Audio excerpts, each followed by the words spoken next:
ஆக்சுவலா வந்து நாங்க திருச்செந்தூர்ல இருந்து காலைல 7:30 கிளம்புறோம். இது எங்க பிளான். மதுரை மாநாடுக்கு நாங்க போனோம். 7 மணிக்கு இந்த இடத்துக்கு சில வேன் வந்துருச்சு.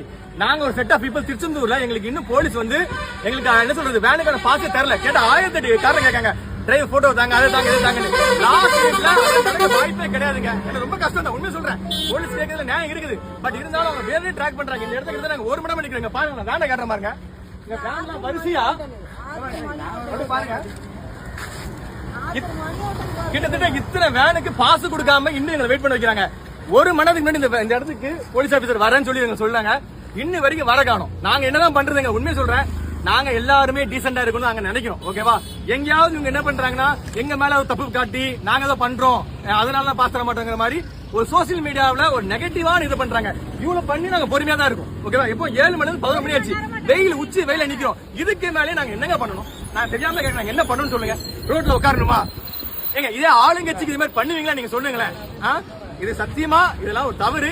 ஒரு புது மாற்றத்துக்காக ஒரு என்ன சொல்ற தமிழக வெற்றி கழக தலைவர் விஜய் அவர்கள் வராரு. நாங்க எல்லாம் அவருக்கு பின்னாடி சப்போர்ட் ஏதாவது ஒரு அடுத்த லெவல் கொண்டு போய் நினைக்கிறோம். உண்மையிலே இந்த மீடியாஸும் இந்த போலீஸ் ஆபீசர்ஸ் நிறைய பேர் சிலர் இந்த மாதிரி தப்பு பண்றாங்க. மக்கள் நான் உங்க மக்கள் நான் சொல்ல புரிய வைக்கணும். சாதாரண மக்கள் இந்த புரிய வைக்கிறதுக்காக இந்த வீடியோவே நாங்க இன்னும் வெயிட் பண்ண நாங்க ரெடி தான். நாங்க எவ்வளவு நேரம் வெயிட் பண்ண ரெடி தான். நல்லது, நன்றி.